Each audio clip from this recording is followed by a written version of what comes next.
Hello, and welcome to Talks Around the Microphone. Our Teapot is at the studio. So, story time to kick off this week, because as you can see, we are not in the studio, unlike our Teapot. So, our DM's gone. Our DM's been kidnapped. I'm going to insert some clips here of what's going on there. Don't go outside and make dangerous Don't make unnecessary journeys! Yeah. So while Lyndon is away, Demons and Daughters, the main show, will be on a little bit of a hiatus. He very kindly left it on that horrific cliffhanger for us all. So we know as much as you about how the show's going to turn out. But the rest of Act 3 will be made and up and out as soon as we can. We're just taking a little bit of a pause for now. And in the meantime, we'll be getting you whatever fun bonus content we can. We're going to play some other little games. We're going to do some more talks and some more games about Demons and Daughters and our Regency Demons and Daughters universe. So keep an eye out on our socials. You know, we're not going away. Our show will still be going. It's just the main story taking a little bit of a pause while we wait for Lyndon to be rescued. In the meantime, we couldn't record at the studio this week because of various factors. Some of you know that, some of you don't. So we're back to our old setup, but without our nice lighting rig or our nice tech setup. So instead, we all just feel like we're part of a bro podcast. ASMR. So, just like a bro podcast. What do you think about women? Yeah. Oh, I hate them. I think they should learn their place. These women in particular. Wow. I don't mean I hate They jest. I love women. That's I what love think about women. Yeah. We made a whole show about how much we love women. It's called Demons and Daughters. And the last 3 episodes have emotionally devastated me more than any other episode of the show ever. Let's go. Where did we start? Leaving London. 75? Oh, wow. Episode Yeah. 75? The first note I have for that one is our plans on track, said by Lilith. Oh! Yeah. Yeah. Because it definitely seemed like, when you guys were leaving, it definitely seemed like everyone had the beginning of the same plan. You know? Yes. Like, at the beginning of everyone's, like, Lilith and the Viscount Frederick. and Frederick's plan, the beginning of both of their plans seemed the same. Which was very interesting because I just have a feeling that they probably didn't have the same. No. It's a shame we don't know what those plans were. You know, we'll get there when we get there. It is interesting talking about this episode with knowing everything that does happen when we get to Bloodlay. Well, yeah. Because I'm sort of trying to put myself back in Rosalind's shoes before and in that conversation with Lilith. And I do think, you know, Rosalind is really in her fuck it we ball era. Because she had that conversation, and I remember, I think, the feeling she had on that comment particularly, because she said something about, like, Lilith was wanting to keep an eye on Frederick. Like, Lilith doesn't trust Frederick. Yeah. Because obviously Lilith knows that Frederick's plan will probably be to kill the Viscount or to, you know, whatever, and Lilith wants to use the Viscount and make him king, whatever. And Rosalind was obviously, she's aware of all of that. I think it was, like, it's not new information to her. Like, she's been so prepared since she made this Warlock Pact that was going to go badly and that everyone was going to want different things and it might end up in a fight, that she's really just like, but I can't think about that right now because I'm not there yet.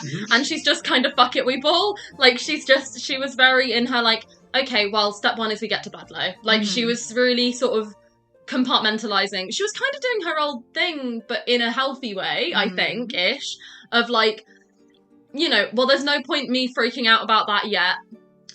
Let's see what happens when we get there. And boy, did we see. It's definitely healthier than it used to be, because it never used to be, I'll deal with it when I get there. It just used to be we'll just keep it down. I'm never thinking about that again, and that's absolutely fine. Now it's like, I'll keep it down, and at some point the box will open. Because she was like, oh, that's quite alarming. And then when she went out down into the carriage and Lilith was in the carriage, she was like, fuck, okay, this is going to go differently than I thought it was. We might be getting to the big blow up a bit sooner, but we were probably going there already, so fuck it, we ball. Not that Rosalind would I say any of those words, but like... Well, the only time like... she would say "fuck it, we ball" is when she arrives at the ball and she's not in a good mood, but she's like, "Fuck it, we ball." No, Rosalind has only said "fuck" twice, and both times have been when she's very angry at her father. Rosalind canonically can only say "fuck" when she's angry at Frederick. You also had the dove and nightbird conversation with Lilith. And she gave me no information as per Lilith. That's so surprising. Everyone who believes they're in a high position of power to you guys not telling you things. That's never happened with anyone. Yeah. It's never fired. Rosalind's really getting sick of it, and I'm interested to see where it goes now with everything that's happened. Because she went into that conversation being like, "Oh, can I have some answers, please?" And Lilith was sort of like, "Well, no." And Rosalind was like, "Oh, all right, let's go see my mum, I guess." Like, she wanted, I think she said it, like, she wanted to ask Lilith a lot more and to push a lot more, but I think with everything that had already happened that day with, like, Frederick, the Viscount, Talia, and then realising she's going back and she's going to have to face Georgiana and she's going to have to, like, go home, like, by the time Lilith got there, Rosalind's plan, like, she couldn't really do. She was just sort of, like, so tired and, like, there is so many things going on right now. So, like, fine, I guess it was worth a shot asking, but, like, okay, I don't know less than I did before. I know you're now probably hiding something from me that you know, but, like, who fucking knows? Yeah. You know? Yeah. Well. Speaking of birds. Later, we're going to do actually a hard cut to Ruby Oliver. Ruby Oliver, yes. It's been a long time since Oliver in the Ruby. Yeah. It's glowing and it seems to have potentially worked, but Lucas is very much like, I will deal with that later. Very much doing what Rosalind does. Hey, right now it seems fine. If I do the next step, then it either definitely has worked or it definitely hasn't. It's Oliver. He's Schrodinger's Oliver. Like, literally. Until we test it, Oliver is both dead and alive. Yeah. Unfortunately, that's the best analogy, and that has ended that conversation, because there is nothing else. And then, like, they were speechless. Oh, there's nothing. That ends that conversation. He's too stunned to speak. Yeah. I really saw the moment you registered what was said. It's like, oh, you said that, and I was like, oh, yeah. Oh, no. Okay, great, that conversation's over. Not in a negative way, but, like, you summed up. I can try and say more. No, we won't. We're going to go on to the next thing. We're going to go on to the next thing. That conversation is... Yeah. And I don't mean that in a negative way. That ended that conversation in, like, a good way. I'm a linguist. Pray for Oliver. Yeah. Yeah. Team Oliver's alive. Yeah. I think that is the case. Yeah. However, sometimes I look at Lyndon and I'm just like, no, would kill a dog. I think the amount of work that Agatha and Lucas went through in that situation. Yeah. The dog deserves to live. The dog deserves to live. But our DM is Lyndon. Yes. So...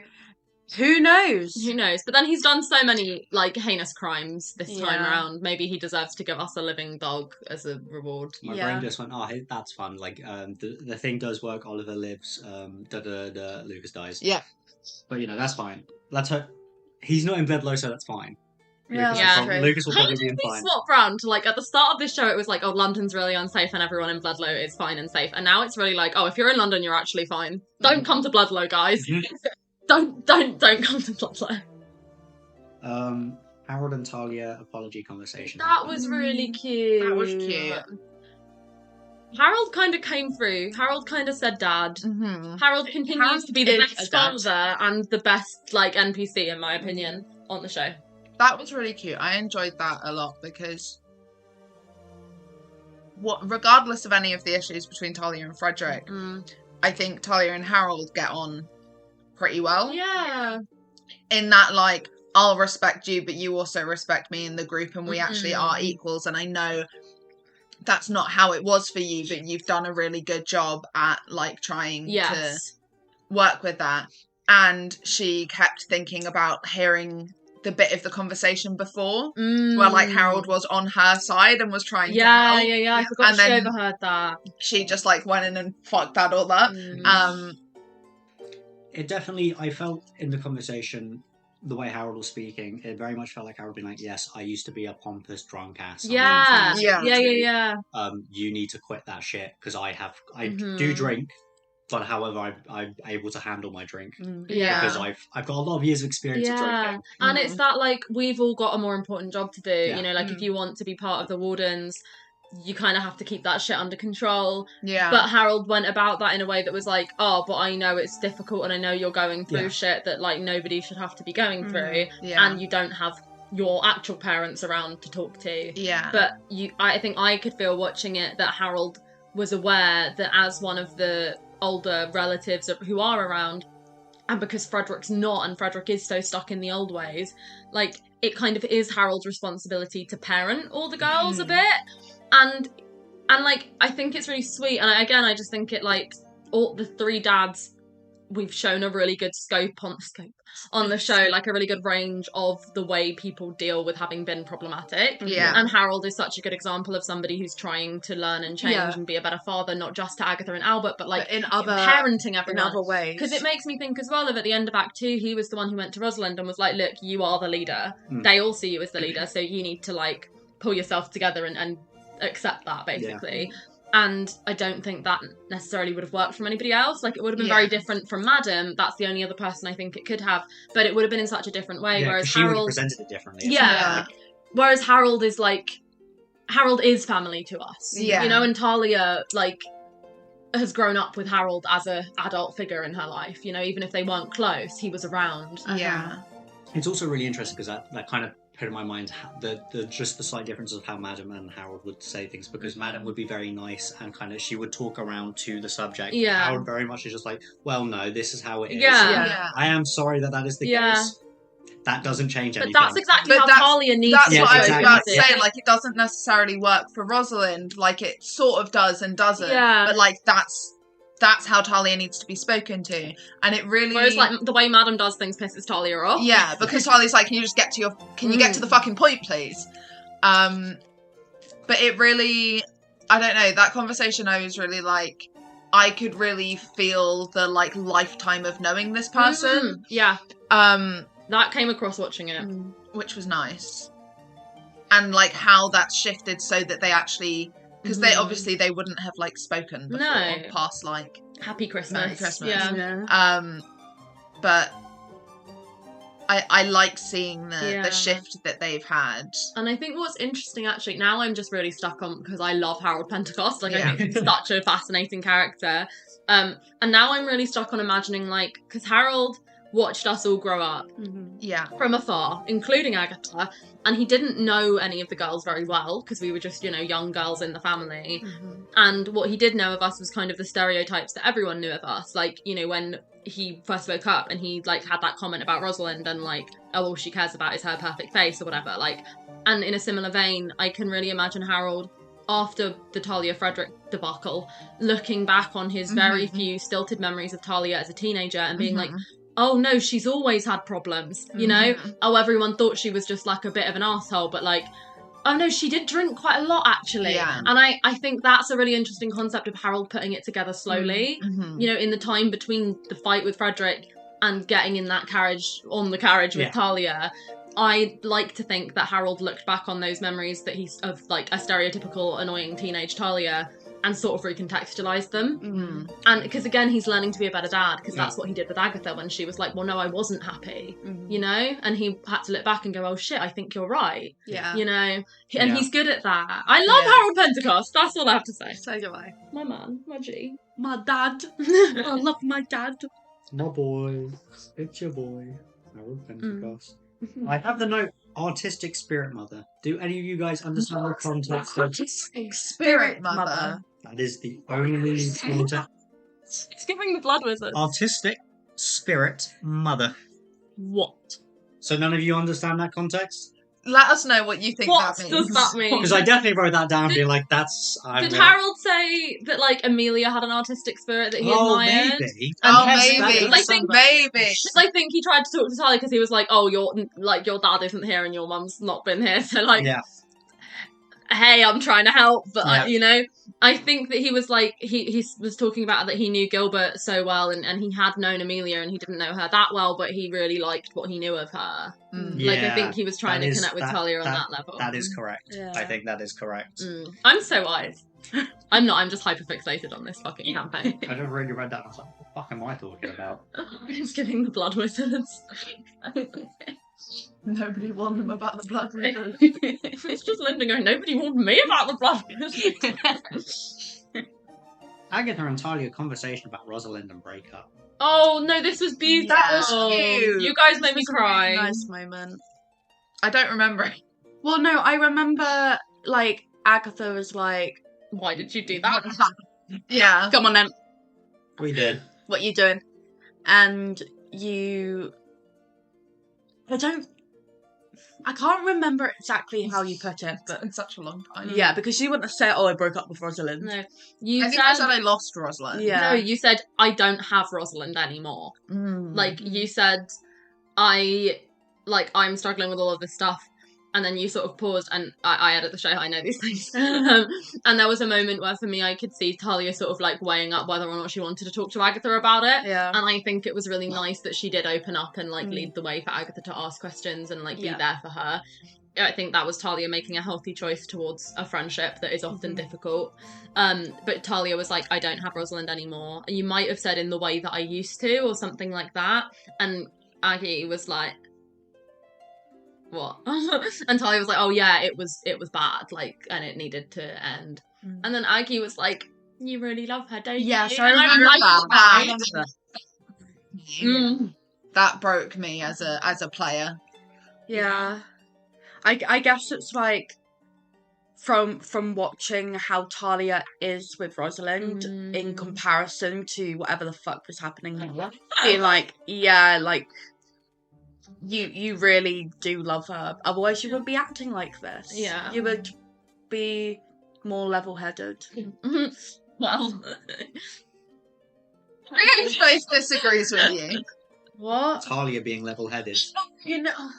I understand No, what not you mean. necessarily I Talia, understand the I think. sentiment. Yeah. yeah. I think you're If it was mostly someone correct. else. I think if Yeah, Talia wasn't yeah, Talia, you are correct. Yeah. Yeah. I think Talia being level-headed Yeah. is a I think if crime Talia, to most people. if Talia didn't even love Rosalind, she probably would have acted I think the same way, if maybe. Talia I don't know. didn't love Rosalind, I think Talia would need to be put down. If Talia didn't love Rosalind, she wouldn't be in London. She wouldn't have left. She wouldn't No. have left, actually. Well, no, she would have gone for Gilbert, and then as soon as they found Harold, would have probably like been like, all right, you know. It's an interesting question though, actually, because so much of who Talia is and how she is and how she's developed, like so much of it comes down to Rosalind, but like they're so like intrinsically. Well, It's like perpetuated by Rosalind. Well, the thing is so many of her issues with people are because of the treatment of Rosalind. Yeah. More so than the treatment of herself at the beginning. Yeah. Like when she was younger, as this version of her developed. Yeah. Well, it's her issues with the Penhallow family and with Frederick. Yeah. You know, like she didn't know the Amelia stuff before. Yeah. So for like 18 years, her anger at Frederick was sort of for Rosalind. Yeah. And it still is. There's now just even more. Yeah. Because it's for herself as well. Her mother. And where am I going with this? Well, I think she would have been able to have pursued other route. Like, if she wasn't in love with Rosalind and she hadn't been sent away, then, like, she would have probably found a way to have been, like, if she wasn't so obsessed. Because it's kind of unhealthy. Well, yeah, that's why they've you know? Yeah. She would have probably, like, I think she would have been more well-adjusted. Yeah, which is interesting, and I think it's interesting when you listen to my playlists and like the first two are just all about Rosalind. Well, the thing that I think is interesting about it now that we're nearing the end of the show is looking back and seeing how our understanding of these characters have changed. Because when we created Talia and Rosalind and we came up with their joint backstory together, it was an interesting thing because we sort of knew that it was an unhealthy relationship and we knew that there was a lot wrong with it and a lot that had been done wrong because they were children for most of it. But it's interesting now looking back and being like, oh, like a lot of the things that on the surface do seem romantic and nice come with a lot of problems as well, even if that doesn't negate the things about it that is nice, because the fact that these girls have been best friends since they can remember, you know, like they are kind of enmeshed with each other. Like, of course they're codependent, like of course so much of who they are is based on each other, because they were so close for as long as they can remember. Like Rosalind has literally said on the show her earliest memories she loves Talia already, you know, like they were little toddlers together, and they spent their whole lives together, and so they developed around that. And it's like that on the surface sounds very beautiful, like, you know, like childhood friends to lovers is like a whole trope, but when you think about it, there's also a lot of additional problems that can come with that in a world where these girls were also dealing with the other issues that they were, that like put them at odds with themselves and their love for each other. But it's interesting looking back, because that's not the sort of thing that I thought about back in Act 1, you know? Yeah. Well, mostly because I was just like, she's in my house, what do I do? But like... I do think it's very interesting the way that, like, our view of these characters has changed, and what I thought their story was going to be. I think it's like episode 13 that Rosalind's like, I loved you too, I was too weak to love you, and I was too scared to whatever that fucking quote is that haunts me. And I was too scared to love you, and I'm too weak to be without you, so I guess that's what you do when you love someone. I was like episode 13, and we thought that was going to be episode like 50. Original sort of thinking of them was that it was going to be like a subplot. Yeah. I didn't think it would be such a huge part of their, you know, not like such an intrinsical part of the story and their story. And of who they are individually. Like, I sort of thought it was going to be like, this sort of happens in the background, and like, this is a minor, like, I kind of thought it was going to be like a cutesy D&D romance, not gonna lie. And then I sat down at the table and I was like, oh! No, because we sat down for session 0, which is like not released anywhere. Maybe we'll put it on Patreon after the show ends for funsies. But we sat down and we were really like... Yeah. For context, session 0 has a wedding in it. It does. Yeah. I think people know who's. We've referenced. Yeah, but I just mean like for sitting down as the girls. Yeah, it was rough. The wedding the wedding was really rough. I nearly cried, and I was like, "Oh shit!" This is like not even episode 1. Yeah. The campaign has not begun, and I'm upset. But yeah. That conversation with you two, which started all this spiel, and was beautiful. There was a comment made about like, is whose side is Agatha going to be on? And I think, like watching the show, it would kind of look like Agatha is on Talia's side, but I don't see it as that. I just think that Agatha has only spoken to Talia so far. Yeah. And my thing with that is that I think us as players, like, I don't know how it comes across on the show, but like, as much as it is, the Talia and Agatha relationship is much more of a like dynamic that we explore on the show. But it's also like the Rosalind Agatha dynamic is just quieter, and because they have less issues, it's just sort of comes out less. Yeah. But my thing is, Rosalind never feels left out. Like, she never feels like Agatha has picked Talia over her. Like, Rosalind always just knows that Talia and Agatha sort of need each other and function together in a way that is more makes more sense. But she also knows, because when the breakup, when Rosalind ran away to the Viscounts, we had a really beautiful moment, and that was when Agatha like said that she knew they were in love. Because for Rosalind, that obviously everyone sort of knew, but it was the first time somebody had acknowledged it to her that was from her world, you know, from her childhood, from her home, where everything was homophobic and like perfect and whatever. And it was the first time that somebody had been like, you should be marrying her, and like to just like level with her like that. And then they had like that beautiful hug that we've got some gorgeous fan art of that makes me cry. Like, so that's in Rosalind, you know, like she knows Agatha understands the relationship and love, like has her too. She also just knows that Talia and Agatha are just more friends in that way. Yeah. Like, but I don't think it feels like Agatha's like chosen a side, you know? Yeah. Because I know that if that happened and there was a conversation, she would be there for Rosalind and exactly the same. Exactly, yeah. You know? Yeah.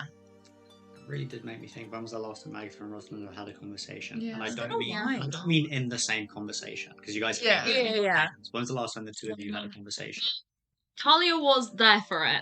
But I do think, actually, in the Bloodlow episode, when they talked about their mothers and, like, helping each other with that, Rosalind was very much, like, to Agatha, you know? And like, I suppose. Yeah. Yeah. But before that, they haven't really for ages, and I do think that's interesting. Mm-hmm. Yeah. I do think it's but strange. then again, Rosalind has been away. Yeah. I think like Rosalind gets so like apart and like from everyone. When Rosalind hello. Right. When Rosalind and Agatha are together, it's mainly to do with business. Yeah. Whereas when Talia and Agatha are together, it's because we are together. It's not because other things are happening. From childhood friends to acquaintances to friends to business. It's giving Bardo and Robert. Business partners. And it actually, it makes me really sad. But I just think that like so much of Rosalind's story throughout the show has been that she is kind of out on her own, but she's needed to be. Hello. Look at my pretty new cup. Look at my pretty new cup. I can't show you the inside now because there's tea in it. Dog. Bat. Brew. Yes. Apologies. As we said, we're not in the studio, and our Lyndon, who does a lot of our tech, is not here right now. So bear with us, but we are here now. So such is life. I hope you enjoyed whatever I did for the edit to go with the audio. I don't know what I'll do yet. But to go back to the conversation that I think we were having, I had 2 more points to make before I forget them. And the first one was about Agatha comforting Talia about Rosalind, and just about the way that she phrased, you really love her, and like that, because it really was just like, oh, Agatha actually has learnt what real love is through her relationship with Thomas. And like, it kind of was like when Duna was like, do you really love him? And Agatha was like, yeah, and then she was like, you don't want to bring him back then. And it's that like that parallel I've just realised of like loving someone enough to like let them go. Obviously it's different because Thomas is dead, but it is that like Thomas is dead, R.I.P. These pistachios are hitting so no, that's hard. so good. That's so good. But it's just, I kind of drew that parallel of Agatha understanding Talia through the fact that she also had to let go of Thomas because she really loved him. Yeah. And it's so that, cute. Oh, you really love Rosalind the way I love Thomas. Have I just made you both tremble? I love you so much. You just grabbed my nipple. Good. I did that on camera. Bloopers. Yeah, and then my other point that I was making, that I think I was actually making, like before we realised we were not filming, was about Rosalind being out on her own a lot. And that I think that's one of the lessons that she's had to learn, is how to be on her own healthily. Because when we meet Rosalind in Act 1, she is very on her own. Like, she's always surrounded by people. She's always got like crowds of admirers, but like nobody knows her or like cares about her except Talia, who isn't around her at that point. And she's grown up very isolated and like no one loves her, blah blah blah, wow. Nobody wants me. But she sort of was very unhealthy about that, and she was very like, well then I'll make everyone love me and I'll give everything to everyone all the time, and her worth has been so attached to Frederick and Georgiana and Talia and like all of these other things, and like getting married and like all of these things. And throughout the course of the story, the narrative has become Rosalind separate from the other girls a lot and separate from everything else. But I think that's the lesson that she's had to learn, is how to stand on her own, you know, and that she's getting to the point now of standing on her own without Talia, without Lilith, without her parents, without the name of Penhallow, like without like Rosalind becoming a leader in her own right, but also a person in her own right. I think that's what she's had to learn. So it makes narrative sense that, you know, as much as Rosalind and Agatha do have a lot of love for each other, that's not been the storyline we've been telling with the two of them, because Rosalind's storyline has had to be more about her by herself. Whereas for you two, you both had to learn how to have relationships and friends, because, you know, like in a different way. Yeah. Those are my points. Unsocialized and autistic. Yes. I'm gonna make a meme of that. Just caption it when you're autistic in Regency. Agatha talks about Martha and her illness. Martha's illness, I believe. Yeah, because Martha's illness. Yeah. How Can I get this pistachio? I can't remember if Agatha said that this is what she believes or what her mind is just telling her, but that she thinks that Martha is ill to make Agatha feel bad. I think it's a bit of both. Agatha, Because you definitely said you were self-aware. Yeah. Because you were definitely saying it was like my mind is telling me this. Yeah. But there's a part of Agatha that does believe it as well. Yeah. Like, you know, but she's aware that's probably not true. Yeah. Which is very, like, growth for Agatha, that she's aware that it's her brain and it's her, like, trauma. Yeah. But, yeah. Because I feel like that's very in character for Martha to be like, oh, my daughter is rebelling. Okay, now I'm ill, and the reason is because of my daughter. And it's just like now she has to go home and take care of me. Yeah, exactly. For your poor dear mother. Yeah, oh my god, if she says some shit like that. Don't you care for your poor Talia, mother? I've got a gun. Like, Talia doesn't have a gun anymore. She can't rip her skin off and become someone else. Mother, I have the best medicine for you. You're going to continue traumatizing me? Mother, I've got a gun. I am one of the Pentecosts, after all. Mother, I've got a gun. Iconic line. You know, I wouldn't put it past Aggie to just point blank shoot Martha. I think Martha deserves it. I agree. Nah, I've said it before. I want Martha to suffer. A gun is too easy. No, I do You agree. could shoot her in the kidney. Blow up an appendix or something. No, if you blow up an appendix, that person's dying. Yeah, Oh. this is 1820. You could shoot her in a kneecap.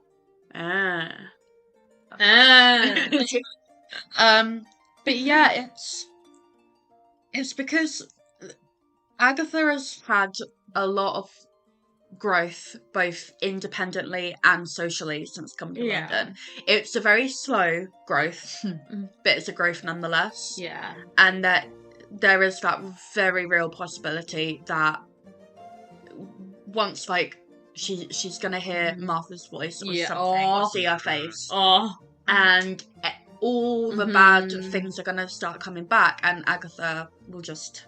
Yeah. We'll see what she does. Yeah, I am very scared. Because it's one of those things where it's a very unique experience of, like, moving away and then being separated from everything that stopped you from growing, and then growing, and then being in a situation where you're back to the place that stunted your growth in the first place. And then, because that can... And that's what going home has been. Because that is very much like...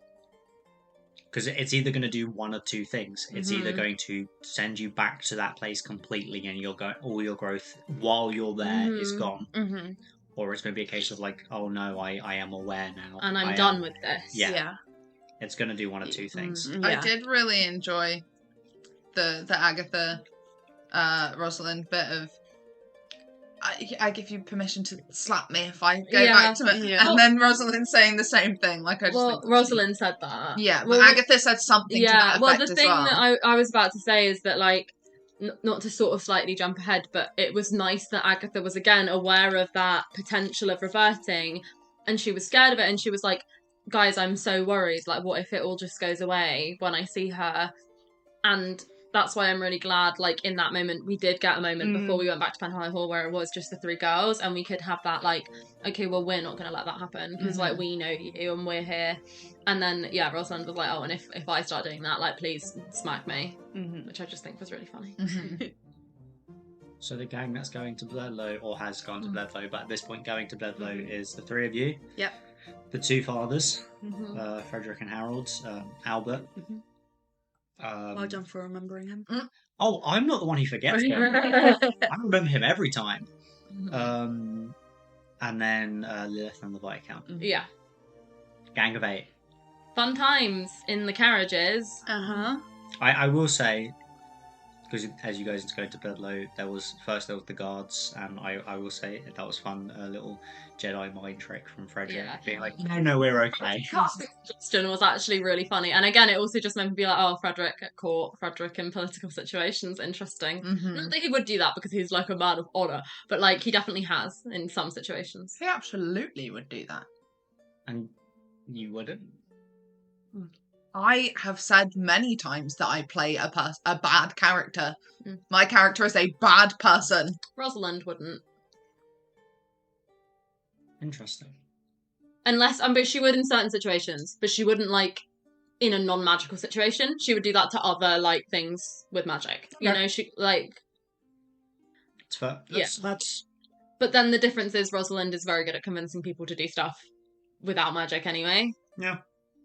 In non-magical situations. Frederick also, I'm pretty sure Frederick is quite high charisma as yeah. well. So it's definitely a case of like, from how I saw it from Frederick, it was very much a case of like, yes, I could convince them, or I could just do this and we leave now. Yeah. You know, it's definitely, I definitely saw it as like, I'm not going to waste time. No, like I don't think that was a bad or morally bad or wrong thing to do. I think what I'm saying is I think he might have used it in other situations where it probably is, but I hate Frederick, so yeah, I'm biased. I have to stand in for Lyndon's defending of Lyndon's characters because Lyndon isn't here to defend. Where are you right now, Lyndon?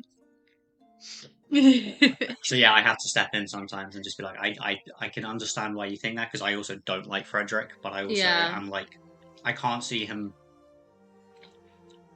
doing it just for like. No, he would do it if there was like a dire political situation, you know? Yeah. Because it's one of those things where it's like, oh, if he would do that in all of the situations, he would have just done that to the king. Well, yeah. You know? That's the point. Why did nobody do that to the king? Because maybe they're not as morally corrupt as you suggest, Frederick. Okay, but or maybe that wouldn't work. But Suggestion is well. just like for a short command. Yeah. You can't really be like, I suggest you go through this entire ritual with us and like. I thought all you needed was some of their blood. The king has to do a ritual. It involves having... Right. The king has to have blood, but he also has to be doing the ritual. Okay, but the Viscount didn't have to be cognitive and functional to do it. It just needed his blood. Yeah, but Lilith knows that. Our dads don't. Fair. Like, Lilith has more knowledge on it, because she's a demon. We shall see. What Lilith does also have is the ability to just fucking vanish whenever anything happens. Oh, yeah. She's so useful. And I understand it. I get why. Mechanically. It's just annoying. No, because the thing is, like, and Rosalind sort of understands it because she's like, oh, okay, well, you don't want to get, like, caught out by other demons who work for your husband. Like, they can probably smell you. That would kill us all if they found you here. And also, you want to, like, see what I can do. Because, like, you know the Viscount at this point, but, like, you're testing your new baby warlock, like, fine. But she's just sort of like a little help would be nice. You know? But the bug fight was really fun. Yeah. You guys got to the fallen tree, dealing with that. Bugs. Fist-sized locusts, Gross. long maggots. Disgusting. Yeah. Sorry to anyone who has issues with insects for that episode. Yeah. It was icky. It was. I do like the concept of the floor basically moving. Yeah, that was very cool. Visual. The locusts were cool. Yeah, I mean. And like the locusts being like a fog. It's one of those things where through them. Yeah, it's one of those things where it's like, because I understand when people say, in a negative sense, this fight was a slog. Slog? Yeah. Yeah, but I don't think when I say a slog, because I think for like the characters like Agatha and Albert and Harold, whose only thing that they could do is shoot these small creatures with their not small, but like small targets for shooting. Yeah. And it was a very interesting contrast of being like these characters they shoot, and then it's like everyone else being like, all right, let's try and find out another magical solution. And these three being like, bang bang bang, figure it out quickly, please, bang bang bang. That's a frustrating thing because as Agatha's like, all I can do is shoot and run away, and I'm not quick enough. To just run away, so I have to shoot. Yeah. So it was just a very interesting fight because it's like this is it's always fun sometimes, not all the time, but sometimes to have because. Agatha in a lot of combat has been the MVP. For real. So it's always interesting and fun when the character who is one of the better fighters gets put in a situation where it's where they can't. There's not much you can do. You have to rely on the other people around you. Yeah. Which I understand.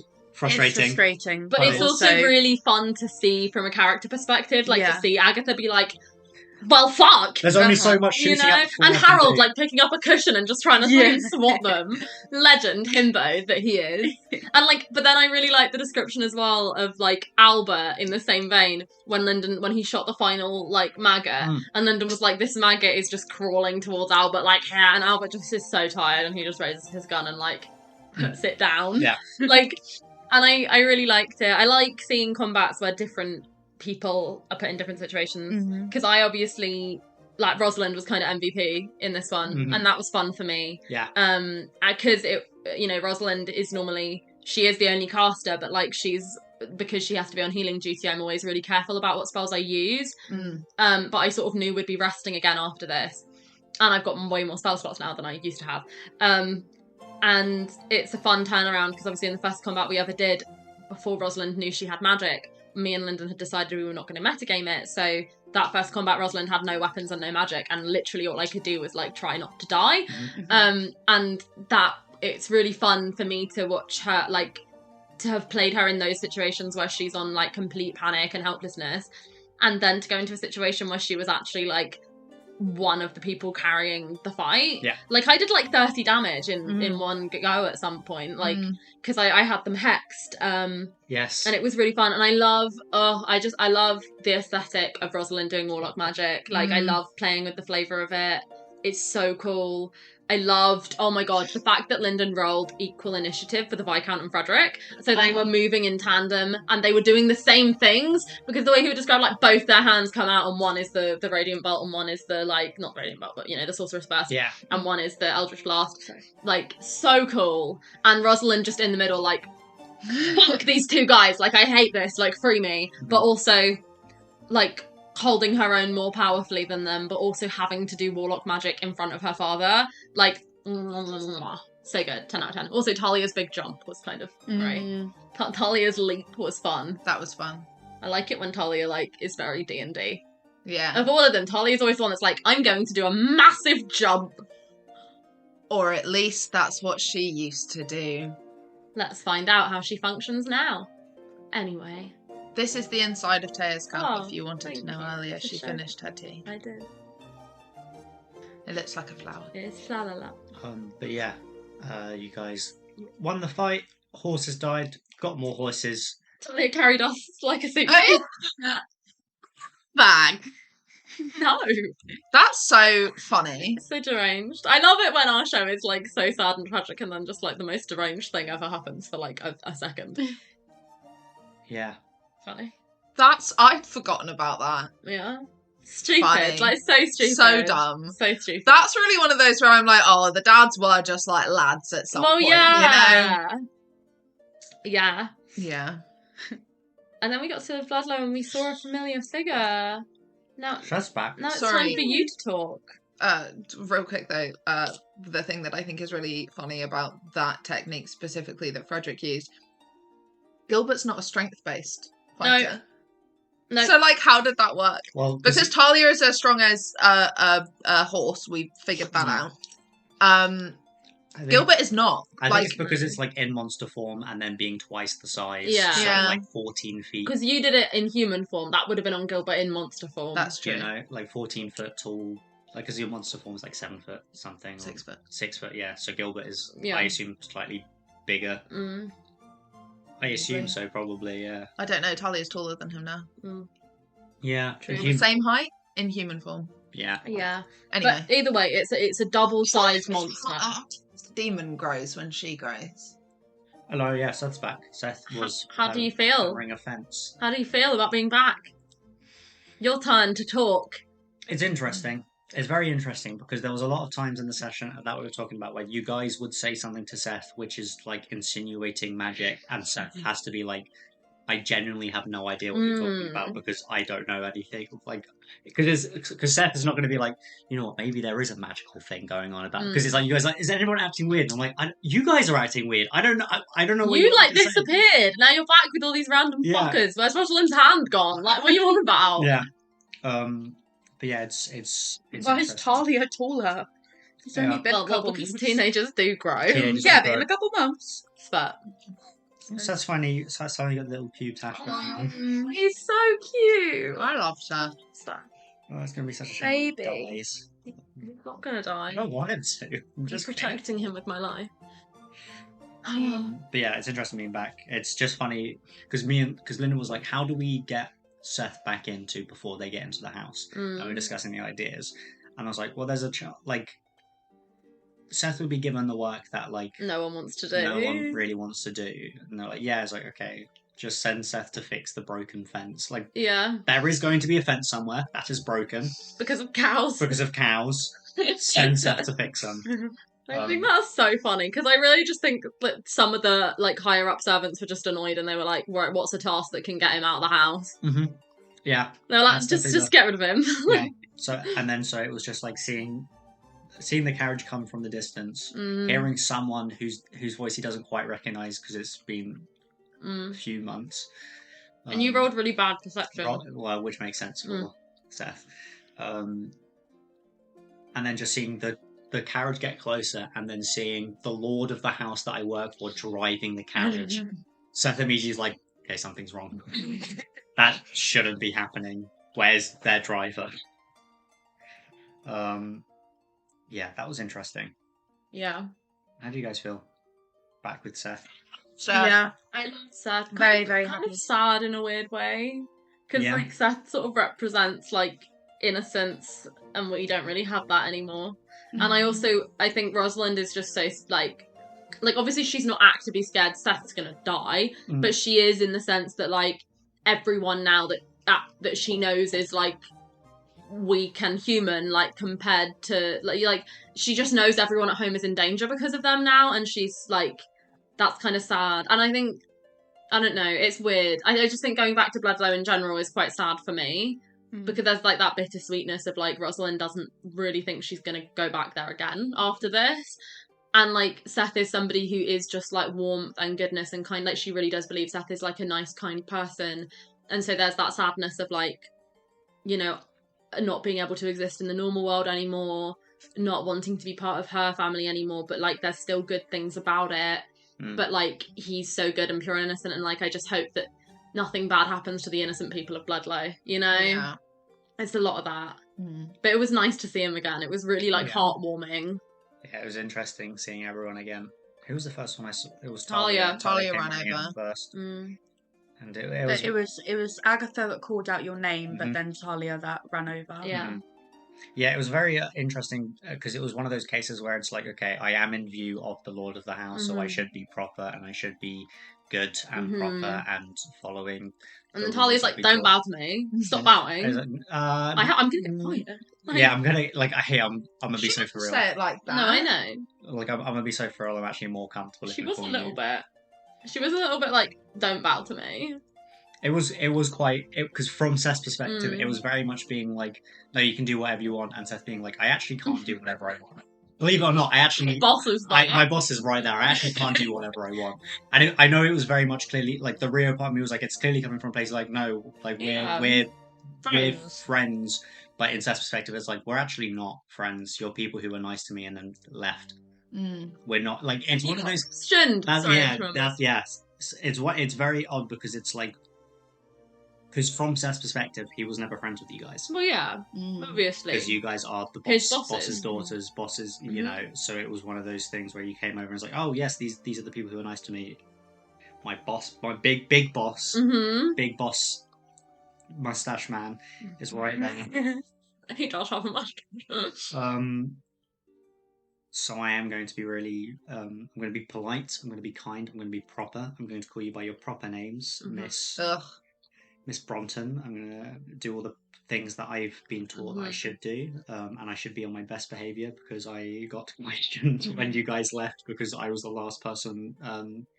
Yeah, that's rough. Sorry, buddy. Yeah. We all felt really bad about that. Yes. But it was fun. It was good seeing everyone. Lovely weather we're having. Lovely weather we're having. It's lovely weather. It is lovely weather we're having. Isn't it, Morne? Isn't it lovely weather we're having? No, it's not. It's not lovely weather we're having. Having.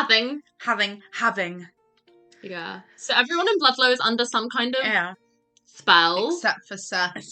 Agatha. Seth is actually too unwise for it to be hit. It's actually gone the full other way. It's Agatha, Seth, and Frederick who aren't under the spell. And Lilith. Yeah, but Frederick and Lilith, like, I'm really just imagining this team up. Like, I need the four of them just, like, meeting. Like, what are we gonna do? Yeah, what's going on? It's so funny! Is everyone talking about that and Seth being like, magic, like, rabbits in a hat? No, Seth, not that type of magic. As in, like demons. Like fire from your hand, or... You're not allowed to hold fire. It's No. The fire dangerous. comes from your hand. No, it doesn't. No, Yeah, but then Frederick would just be like, yeah, boy. Frederick, come on. Show him. He deserves to know, Frederick. And then Lilith would just be like, no, come here. And she would like touch you and impart you with like eldritch wisdom that would like break your nose.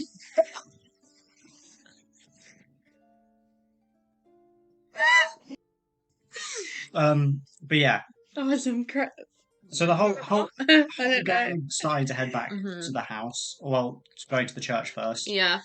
It's Um, not just that everybody's under this spell about lovely weather. They also have memories of the girls being around. Yesterday. We went into the bakery, pastry shop. Yeah. And yeah, that's cool. the pastry shop. And yeah, they were like, "Oh, you came Patisserie. in yesterday. You're here every day. How are you, girls?" And Rosalind was like, "Wait, no one thinks I'm dead. What's this, guys? I died in a fire." Aggie had her little autistic moment after hitting yeah. Talia, and then Talia was like, hit you. "Fuck, you told me to do that." I'm Yes, going to babe. shoot.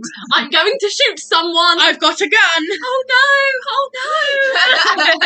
Goodness! I hit someone. I love it when we have the most whimsical, like, funny thing ever, and then it becomes the most tragic episode we've ever had on the show. Yeah. We said whiplash in episode 77. I love random. I love the like small moments of like, this is D&D. Mm-hmm. Yeah. This is a D&D game. Yeah. I'm going to shoot someone! That's really cool. And what would Seth's response be? How are you so good at that? I truly have no idea. I practiced a lot when I was younger. I'm not even kidding. I did that a lot when I was younger. I'm not even kidding. My parents couldn't tell me to not do it. They couldn't hear the noises I was making. So I just kind of made noises. And that one was my continued favourite. That's really funny. But yeah, everyone, the first reactions with everyone, because it was fun talking to Agatha again, and Agatha being like, my fish, what about my fish? Yeah. Your fish is fine. Where is my Millie's fish? alive. Yeah, Agatha was like, really like, where's my fish? where's Millie? Come on, I know we're in a dire situation, but how I is know the I fish? got her, I had her for a day, and I won her at the fun fair, but where's my fish? Sam's been doing a really good job. A fun-fair fish is not meant to last more than 1 week, quite frankly. Yeah. But yeah. Seth should be a ranger if he got a class, and because he should have a class. Please. Yep. I agree. Mm-hmm. It's gone on so long. You're always going to be an deserve NPC. more than 4 hit points. You do deserve more than You 4 deserve hit at least 10. Yeah, you should at least be a guard by civilian, now. Yeah, I suppose. No, I'm just a poor wee little Just a wee lad. man. But yeah, and then there was also the first interaction with Rosalind, noticing the lack of hands. Yeah. Seth has never met a disabled person, a physically Like disabled a person before. visibly disabled person. So it was very much like and it was also the case like, the last time I saw you had both of those. Well, yeah. It's the fact that, like, it's not meeting someone who's been disabled from birth. And it was really interesting for me because that was the first time really Rosalind has had to deal with that. And I remember afterwards her being like, I should get used to that. And that was strange because of how she's been sort of like living in secret and on the run and like around new people and people. The only people she's been around are people who like know the whole situation. She's sort of not had to go back to a normal world yet where people are gonna question it. And so it was weird that sort of not like because she always knew that was coming. Like obviously she went through a lot when she first lost her hand, and now she's more come to terms with it. But it was still the first time she's experienced that in reality, you know. But in a way, it was kind of nice it came from Seth because it wasn't in like a mean way. No, it was truly. He was just concerned and curious. It's very much the case of shocked. Like you've seen what a child is like in a supermarket shopping centre when they see someone gone by in a wheelchair and then they're just like, what's that? What's that? It's never from a place of like, what's wrong? It's very much a case of like, that's different. Yeah. What's happened? I don't know what this is. Yeah. Are you okay? Yeah, I'm okay. Yeah.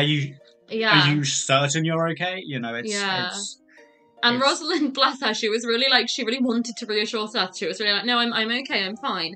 But she was also so worried because Seth was like about to run and give the message to Georgiana. Yeah. And she was so like, okay, don't tell my mother I've lost a hand, like please. Like you'll tell my mother I'm okay and well, won't you? I'm well. Like so she was kind of just panicky on that level.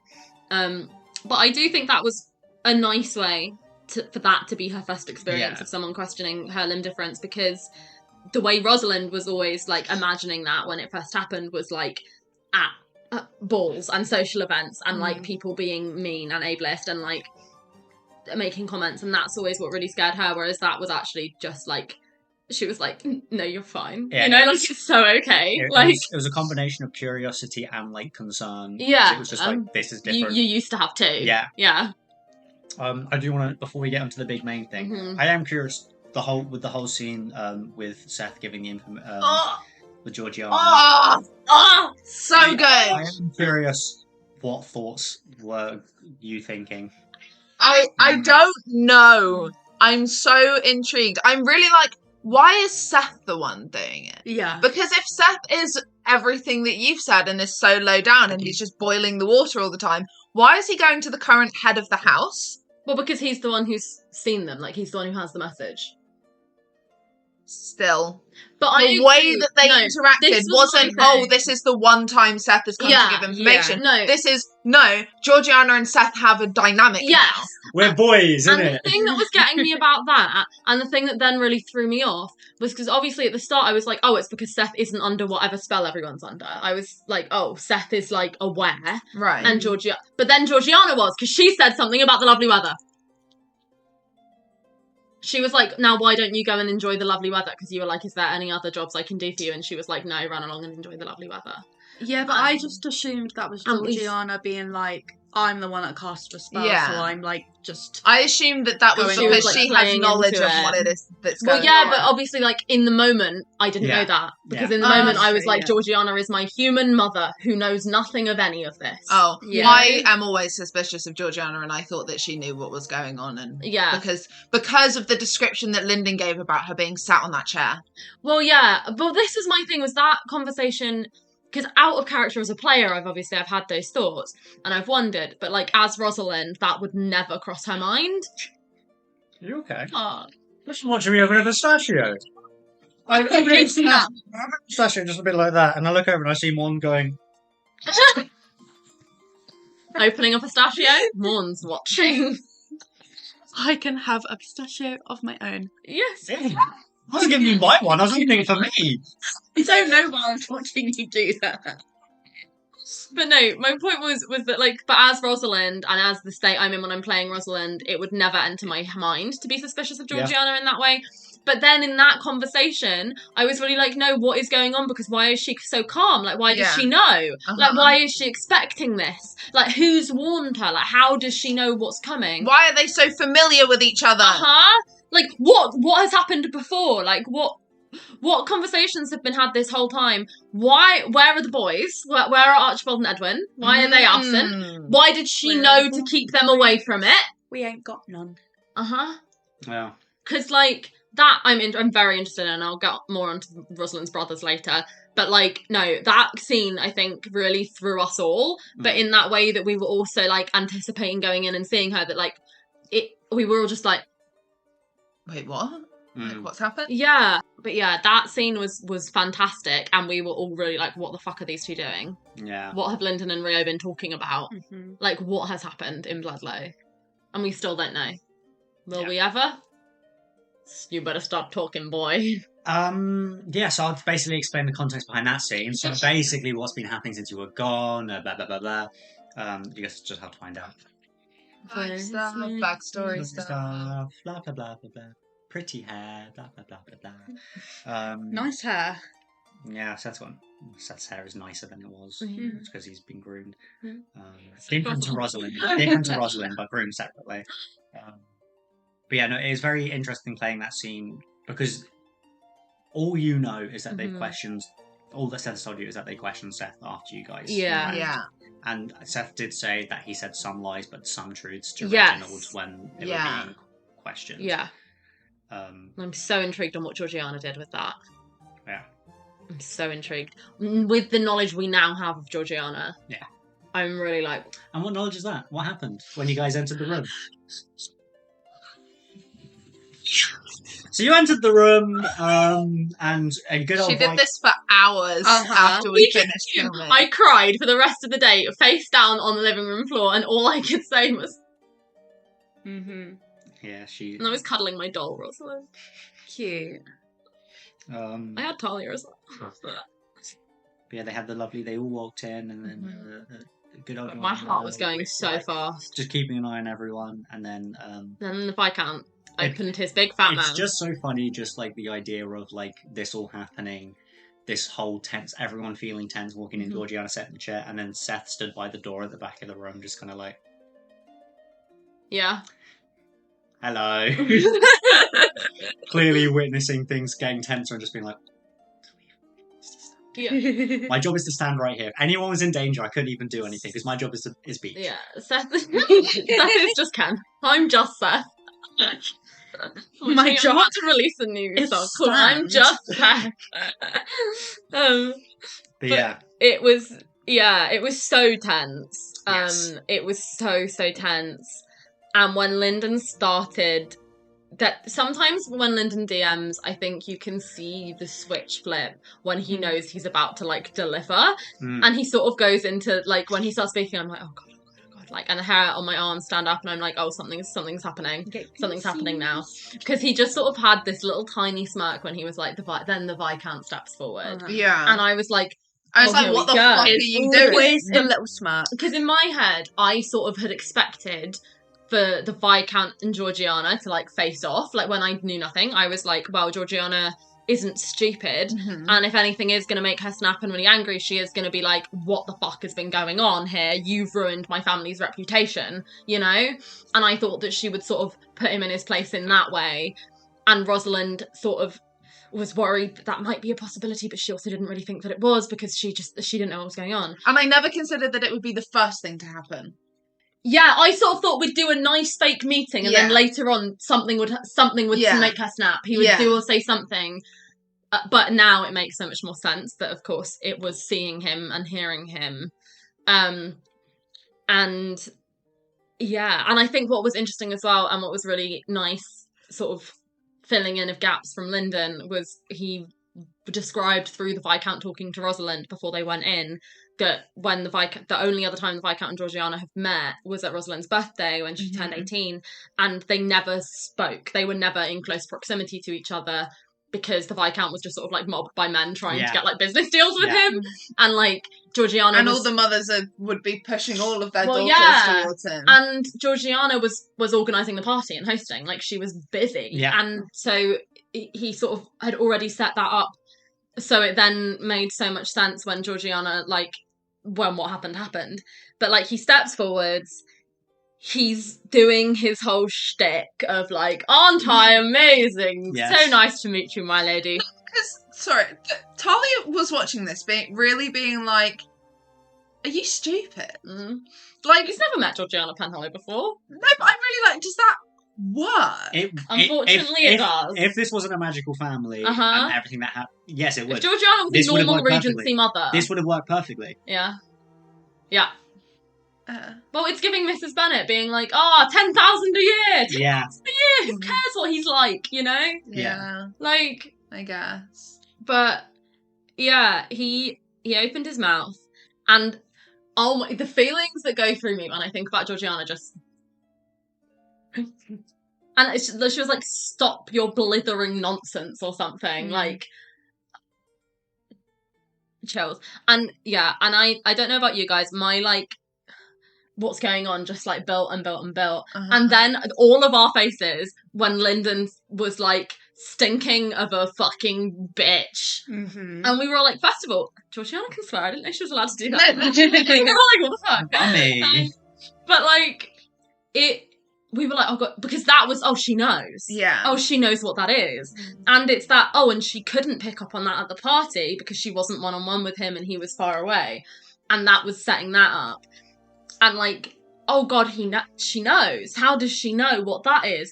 you maimed my daughter, you tortured my son, son. Was she saying firstborn or favourite? We'll never know.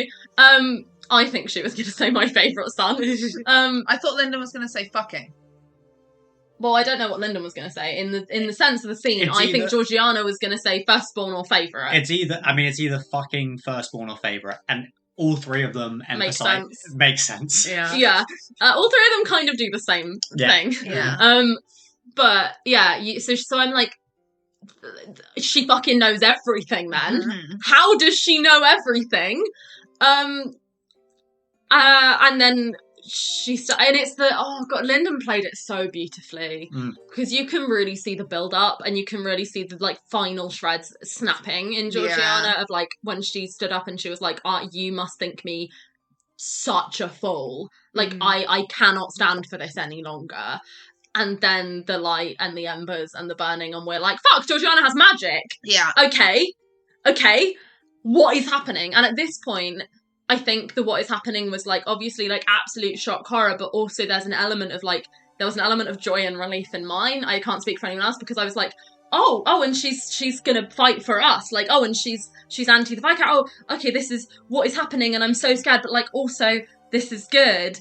And then the ripping, the tearing, and the voice of the Lord of Hell. Yeah. And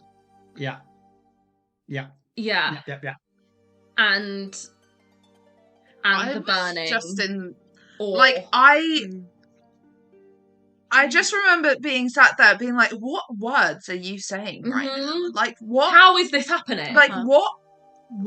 Like I've never been more stunned in my life. I was really like, the words that you're saying don't make any sense, but they do. But like, I felt like my brain was melting. I felt like my world was melting. I felt like Seth Wood experiencing eldritch horrors and knowledge beyond my comprehension. Like, I felt like I was... That's how I felt. Yeah. As a player and as Rosalind. Yeah. Like, in shock. No, I just peeked the microphone up. Talia was really just like... Yeah. And the fucking... It was all timed so well. It was so beautiful. And then the Lord of Hell's voice, there you are. And all Lilith has a chance to say is, oh, fuck. Yeah. One of the best line deliveries Lyndon's ever done. Yeah. That was so good. It's really... I just laughed because I read my note, 100 years of feet is Nigel's dream. Because they're talking about the walking along the thing that I've had hundreds of years of feet walk over. And I was like, oh yeah, funny little note for me. So Georgiana calling out the Viscount, the Lord of Hell coming to sort out Lilith and sort out... Hey, kitten. Mummy's not going to fucking make it. Lilith on her head gets whipped off. That was really like, oh... Like, you've just got rid of... Like, she's the one we're all scared of. Yeah. She's the one that we're all like, oh, well, we can't take her on. She's way too powerful for us. Yeah. And you've just... But that is her human avatar. Right, but even that, I know. You know? But this is what I'm saying, is, like, it really puts in perspective everything. And, like... Because... What I'm presuming is Lilith, like, he's still in his demon form out there, so Lilith has a demon form that's obviously way bigger and more powerful than our comprehension. Yeah. And her, like, avatar human form currently has now been, like, destroyed. So no more Lilith Eisner on Earth. Interesting for what's currently happening. But yeah, the Lord of Hell was like, there you are. You are mine. Not to Lilith. The you are mine felt like it was to somebody else, and then that somebody else kept getting sucked and pulled and started burning up. Yeah. And then Lyndon did what I genuinely believe is the worst and most traumatizing thing he has ever done to anyone on the show. Yes. And it turns out that your mum has been dead since you were 4 years old. Your mum did love you, Rosalind. It wasn't her choice to be soulless and abusive for your whole life. That doesn't change the fact that you grew up and have developed into somebody with the experience of being abused by a soulless mother for your whole life that you can remember. It does now mean you also have to grieve what could have been, what should have been, what she wanted, And in that one, the way Lyndon described, in that one moment, she looks at you and you remember what it feels like. And she hasn't looked at you with love since you were 4 years old. And that's how she's looking at you now. Yeah. Yeah. Well. Yeah. I think it's interesting that Georgiana and Amelia died in the same year. Yeah. To clarify why, if anyone's confused why we're talking about Georgiana dying, because it's not explicitly said in the show, the running theory we all have is that, because it makes sense with everything, because obviously Lyndon was saying to Rosalind that you remember when you were 4 and she got really sick and she was really, really sick and you was too little to understand, was that Georgiana was dying. Frederick, because of his, like, not again. What does not again mean, Frederick? Frederick obviously did something to save her. Potentially what Agatha was offered with Thomas and didn't take because she loved him enough to not. Yeah. Of that, if you come back wrong. And that Georgiana has been unable to feel or be anything or have a soul since Rosalind was 4. And that all of that time, all of everything else, like her soul is obviously somehow tethered to the Lord of Hell, which I'm wondering if that was the price for some deal or bargain that Frederick made or something. And so yeah, that's our current running theory. And that, like, the Viscount, it would just, all of that was too much and she finally snapped. But the snapping is what calls her back to the Lord of Hell and to being dead and to belonging to him or whatever, because she can't be a human or behave in a human way. And, like, that fucking sucks. And is she a fucking druid? Probably. Is that why her garden and her roses have always been so perfect? I think it fucking is. Because every owl on this show, to the point that we were joking that the only bird Lyndon knows is an owl because there was an owl sound mentioned in, like, every episode of the show, was the human soul form of Mummy watching over Rosalind because she did love her. And this fucker, last talks, being like, oh, imagine it's the same owl. They know. The she who returned tarot card with an owl. Georgiana returned from the dead and she turns into an owl. And this fucker knew. She's been fucking watching me because Mummy did love me. And once again, everything is Frederick's fault. Lyndon really was like, hey, get no closure or healing for the abuse you suffered from your mother, but also now grieve the kindness and love that your mother genuinely did have for you and that was robbed from her. Also, I guess I'll just make your dad run into a portal. Because once again, everyone was like, hey, Frederick, do you want to tell us what the plan is, Frederick? Do you want to tell us what it is? Because you're the only one that knows and that's not very smart and that's never gone well in the past. Do you want to maybe give us any fucking clues as to what we're doing, Frederick? It's really... No. And now you're in a fucking portal. I know Rosalind was screaming at her father and calling him, you useless fucking man, for once in your life, do something. Best line she's ever said. But... run into a portal is not what she running after her into the portal. Like, because what are you going to achieve there? Like, we've already got Gilbert in hell.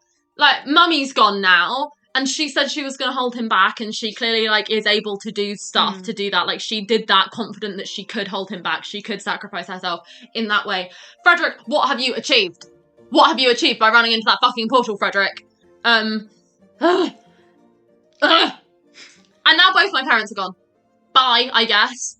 But Talia tried to run after them. Love does crazy things. Love makes you run into the portal and abandon everything else in your life because of the person that you love. You know, I think we should all take that into consideration. I know Frederick is a useless man, and I do think he's a shit. Yeah. But he did it for love. He did. It doesn't mean it was right. It don't mean it was right, but he did it for love. My thing is, I just think that, like... I just think if he loved her as much, like... Frederick does love... She very clearly wanted him to stay and help everyone. Yes. He's a man as well, so it's like, I'm going to do what I think is right. Yeah. And Frederick's whole thing is being, like, the perfect patriarchal man in the way Rosalind used to be the perfect patriarchal woman. Yeah, exactly. So, of course he's going to do that. But it's interesting, and I mean, I'm not going to go into it on this talk, because I think it's for a later date, but I have a lot of feelings about Frederick and Georgiana's marriage and their relationship, and what Frederick thinks is love. Because I do think Frederick is in love with her. I didn't used to think that. Rosalind had never thought that, really. I thought they were always sort of business partners. Now I understand my mother could not feel love anymore. But I have a lot of feelings about the way that Frederick loved, as a man loving a woman in Regency England. And I think that it's very indicative of the patriarchy and how it functioned. And I think Rosalind it's really solidified a lot of feelings she's been developing for a long time about marriage between men and women in Regency England, and what heterosexual love, or the image of love, actually functions as for most people, given that her examples are Harold and Martha, Gilbert and Amelia, and Frederick and Georgiana, and in every one of those cases the woman has ended up being completely fucked over and destroyed, sometimes to varying degrees of fault from the men. To Gilbert, not his fault at all, but that still happened because of men living in a secret other world where they have more power. Every time it destroys the woman. And Rosalind has now, that's been solidified so strongly. And even when they love them, because Harold, Gilbert, I think it's so interesting because Harold, Gilbert and Frederick all confirmed deeply loved their wives at one point at least, and that love destroyed the wife. And Rosalind is very about it. So, highlights, favourite parts of the sessions. There's something we didn't talk about. Yeah, I know, but we're gonna kick you guys out. We're gonna kick you guys out, yeah. Okay. I just think the moment of all time is you remember that your mother loved you. That, and Mummy turning into an owl, and the image of her burning the way that it was in Rosalind's crystal ball reading, and finally understanding what that was and what the She Who Returned card is. The putting together that every owl we've heard has been Georgiana's soul looking out for Rosalind. I cannot top any of that. I don't think I've ever started hysterically sobbing on the show more instantly than Lyndon describing. That is saying something. And it's because it's so instant, because she was so on edge, and then the minute Lyndon started talking and the minute your mother loved you, I was really you have destroyed her. Rosalind will now, and I mean in a way maybe it's good. I mean she'll never experience the depths of heartbreak that bad ever again in her life. She'll never experience anything that bad. So I think that's my favourite moment, I guess. I think my favourite moment was definitely the talk between Talia and Agatha. I thought that was really sweet. It was. That we needed that. We needed to be there for each other because Girlie's going through it. And it was just sweet. It was. Yeah. I liked the D&D moment. I just enjoyed. I've got a gun. I all the others I love, and they're so for what they are, and they're amazing. But my silly face. That's fun because we have it so infrequently. Yeah. Brio. I think I like the Georgiana and Seth conversation scene. Oh, that is up there. It's so fascinating. I can't really say much about it, but it definitely tells us a lot without telling us anything. Yeah, it says a lot without saying anything, and it also kind of puts in. It kind of drops in the hints of Seth trying to be important. Yeah. That's as much detail as I can say, I guess. Yeah. I'm very intrigued to see the payoff of it. I'm very intrigued to find out more and then to look back at that scene and be like, oh my... Yeah. Because I think we're going to do that. Yeah. I'm intrigued to see where it goes. Yeah. Unfortunately, I can't say a lot about it. Do we have any final thoughts? Fuck off. Before we fuck off. Because do you know what? No, I have a final thought. Okay. That I want to leave them with before I disappear. And it's that the Viscount has been held personed, and Lilith's eyes and ears on the ground are no longer there. And Rosalind's really angry at the dynamics between men who want to marry women and think that they love women. And I'm just going to leave you with that as my final thought. But I'm divine and angelic and innocent, and I'd never do anything wrong. My final thought is that I like that we're doing them very ASMR. Agatha and Martha are now currently in the same building. So this is about the part where everyone got sent out of the room. I obviously went out of the room. The bit slightly before that. Slightly before that. But yes, I when I left the room, I did go and then immediately put the headphones on so I could, because otherwise it would just be Maijai sitting here by themselves discussing. I would just talk at you. Yeah. but it's good to have some to bounce off of. So You tried to go into Well, so not all the girls. Rosalind tried to step forward. Yep. But had made a promise to a witch, so Mhm. couldn't. And the thing that I was interested about on this was Talia never actually agreed to the deal with the witch. I think how it ends up happening. But I think because she didn't say no, she sort of accepted it because the others did. But I was interested in how that would work for Talia because she never like fully consented to being part of the deal. I think I'm glad. Yeah, I think I think the way it ended up working was a case of like, okay, the deal is on the table. That is the only way I'm doing this. And so because it happened, you are part of this deal. But I'm glad that I have an answer to that because I was interested on how that would hold up. I'm glad that it did, sort of. Because Talia tried to step forward and her mortal human self had made a deal with the witch, so she couldn't leave. But the other part of her had not made a deal with the witch and got ripped away from her. Yay. Yeah. Thoughts? What were your first thoughts? What were your very first thoughts when that was being described to you? Oh, it's like she was heartbroken. Yeah? I think so. Why? Because so much of what she is and how she views her worth as part of the group is, well, I'm the strong one, I'm the one that fights, I've got the demon stuff, I'm the disposable one, but this is what makes me strong and this is my use. And now she doesn't have that anymore. So she was really like, well, I've got nothing now. Yeah, yeah. You know? I can definitely see that thought process going through her head.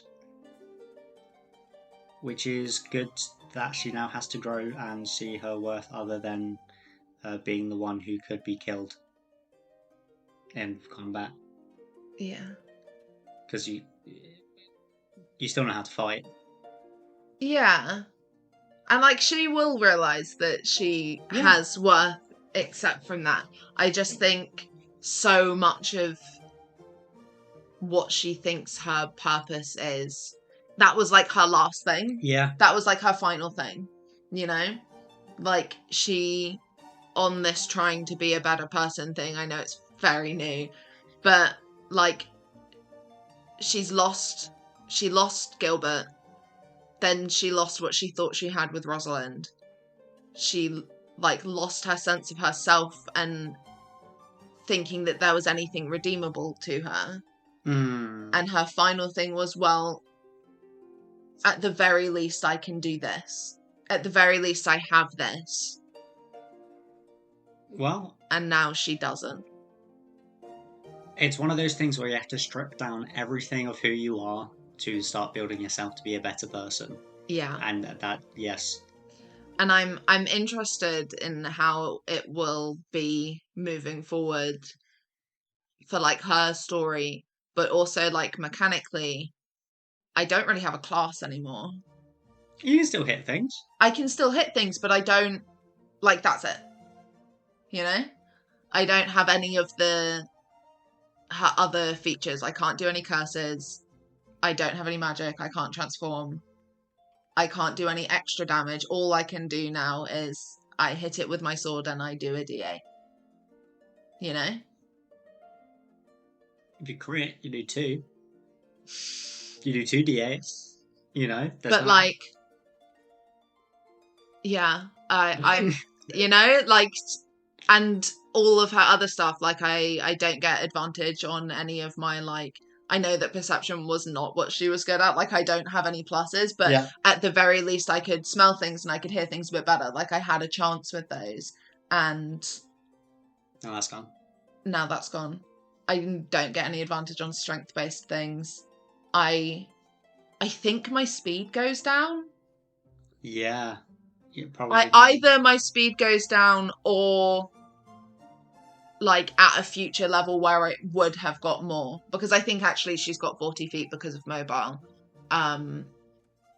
But I know certainly at later levels she gets extra speed, which I won't get because that's from the demon. Well, hopefully this is a good way for her to learn that you can't resort to violence for everything.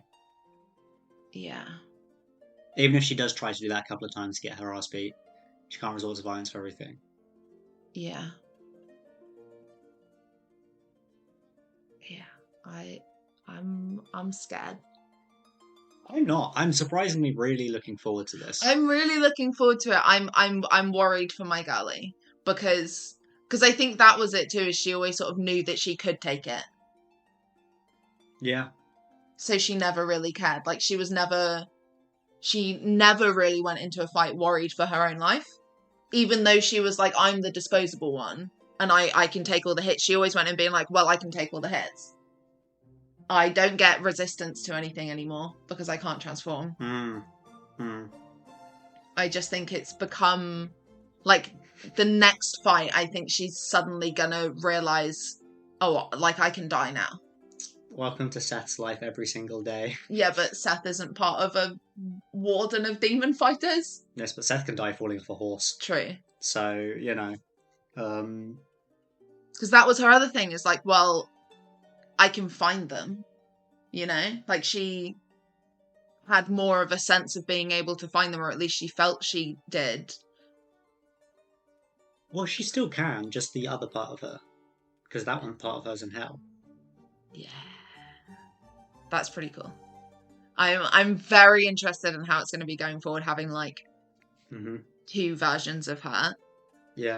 And if they have any connection between them. That's what I was about to say. Like I'm wondering, like if in like human Talia's dreams. Yeah. Is she going to get snippets of hell version?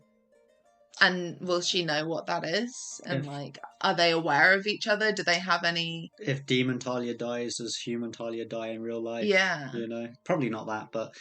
And like, Rosalind's got sending. Yeah. So, if Rosalind sends Talia a message, which Talia gets it? Probably you, that human one. I think so, because unless they're specifically being like demon Talia... but then would that work? Do they both get it? Like, I'm so interested. And because it's Lyndon and how much he homebrews everything, I'm really interested in what it is that he's going to be doing with this. It is curious. Very curious. I am excited. I am curious. Yeah. Well, hey, the next fight, you know, you might just jump the one guy who's being held. So, you know, I'm sure that'll be fine. There's, what, the three of you, Harold, Albert, Seth. Seth is not going to be part of this fight. He has to run away. Seth might not run away. Seth probably won't run away. Seth is not smart. But we're not here to talk about Seth. We're here to talk about Talia. But Seth also follows orders, and if he's ordered to leave. Sure. Maybe. I don't know. I'm holding it. Yes, guys. I'm trying to keep Seth alive. Seth has openly told you that he has lied to a person who he should be telling the full truth to. Yeah, I think that's different, but we'll see. We'll see what happens. We'll see. But no, I'm very interested in how it's going to be moving forward, and I hope that it, like, I know in the end it will be a good thing for her. I hope that it doesn't get really, really bad first, because they don't really have the time for that. You know? It is difficult when someone's like, oh yes, I don't actually have the time for it to be bad right now. Yeah, but they don't. No. You know? And my girlie doesn't cope well with things. Yep. Historically. Yep. Yeah, if you want to look back at any episode where Talia's had to deal with anything, it's been quite bad. Apart from episode 69. Yeah. That's different. And even then, the aftermath of that. Well, yeah. Well, that's why I'm saying only episode 69. That's what I mean. But I think it's very cool. I'm interested in what happens if we reunite the two halves of them. Like if they can be, if they can be, or like. And I'm curious if at that point, if Talia, depending on what has happened up until that point, if Talia is willing and wanting to. Yeah. I'm very interested. I have a lot of questions and a lot of. But she felt like what happened had happened. Like she felt like a part of her had been ripped away, and that's why she just like fell to the floor and like couldn't do anything else. Because I think especially in this story, so much of like it doesn't like, but to her, so much of who she is comes down to that. But it doesn't. But it's really hard to explain. Yeah. Yeah. Well, I guess we'll see when we see. Yeah, and who knows how long. Yeah. That's my other thing. I'm really just like, it's so long until like we don't know when we can film again, and it's Lyndon, where are you?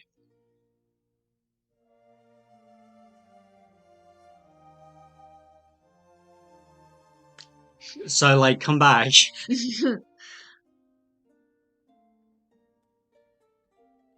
Yeah. Yeah. But I'm intrigued to see what happens. I am very excited for the next episode. Yeah, me too. I am for so many reasons. Mm-hmm.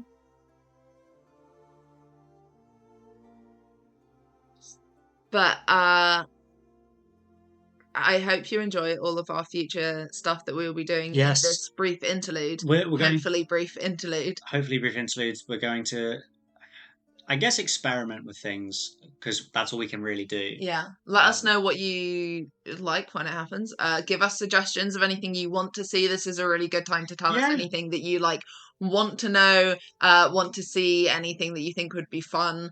Let us know. We'll try and do it, because we are here but to entertain. We're here, but yes. So, this is your circus, and we are your monkeys. We are. I'll give you a little secret. 3 of us are going to get not matching. 3 of us are going to get our damsel tattoos soon, and I think we will be showing those to you and getting those done. You can be part of that too. So bonus stuff. Great. Any final points?